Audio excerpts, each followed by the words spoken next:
আমাদের রাসূল সাল্লাল্লাহু আলাইহি ওয়াসাল্লাম কি কখনো ইকামত দিয়েছেন এবং তিনি কি কখনো জামাতবিহীন ফরজ সালাত আদায় করেছেন? তিনি নিজে ইকামত দিয়েছেন এমনটা মনে পড়ছে না। আর জামাতবিহীন সালাত আমরা ধরে নিব যে তিনি আদায় করেছেন, কারণ তিনি তো তার মৃত্যুকালীন সময়, বিশেষ করে যখন মৃত্যুকালীন সময়, তখন তো তিনি কয়েকদিন যেতে পারেননি।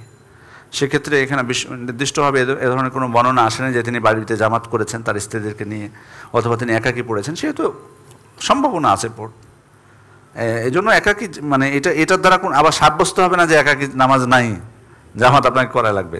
যদি আপনার কেউ না থাকে কী করবেন? আপনাকে তো একাকী পড়তে হবে।